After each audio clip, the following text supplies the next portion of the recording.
Извинете.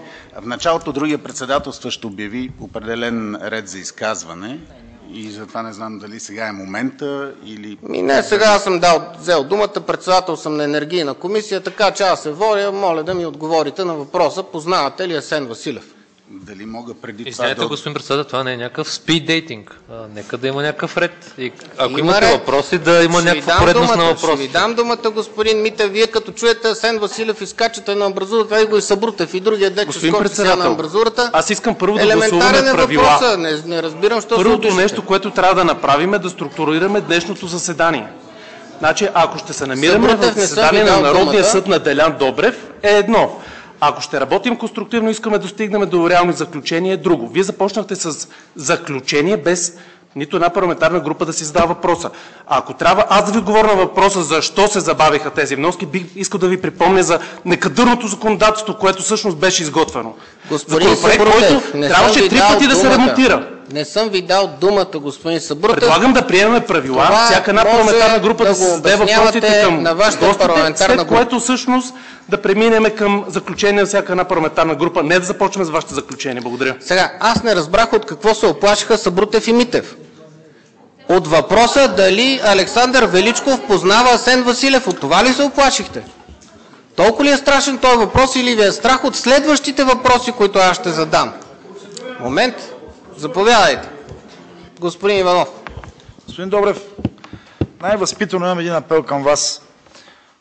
Факт е, че господин Митев не взе правилно думата, господин Събрутев също, но е факт, че вие се държите сякаш сте на пазара в Хасково. Извинявайте, не може да отговаряте на Митев, на Събрутев, да репликирате, вие сте председател. Задайте си въпроса, нека ви отговорят в рамките на установеното време и да вървим напред. Господин Иванов, аз на пазара в Пловдив не съм бил, съмняваме, че ви сте бил на пазара в Хасково. Така че, ако обичате, дръжте се като народен представител, заместник-председател на ДСБ, ако не се лъжа, все пак пазете някакъв авторитет. Това не е нормално, това вашето поведение. Сега, господин Величков, аз ще задам всички въпроси. Нека да въведем правила на днешното заседание. Като чуят Асен Василев и не ми дават да питам. Дайте да въведем правила. Аз разбирам, че вие се опитвате да си направите форум, където си кажете вашите тези, но ние искаме да чуеме правилата, да ги гласуваме, така че да направим днешната среща ефективна. В този момент тук има толкова народни представители, толкова външни гости, толкова много ресурси хаби на Народното събрание и всъщност ние нямаме структура на провеждане на заседанието. Не, че нещо към вас, нали, но отново, забелязвате ли Хасково, каква защита на Лукойл? Забелязвате ли, колеги, каква защита на Лукойл?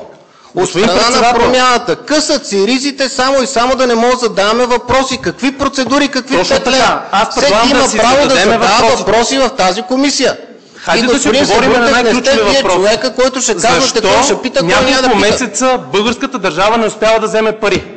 По вашия закон. Нека да говорим на този закон. Господин Събрутев, опитвате се да провалите заседанието. За да не ви зададем да структурирам заседанието. Вие го провалявате. Не, опитвате се да го провалите заседанието.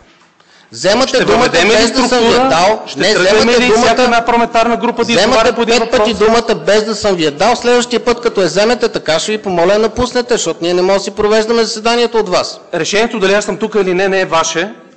Може да гласуваме и според мен колегите с удоволствие ще ви изгонят. Нещо, което искам аз от вас е да структурирате заседанието.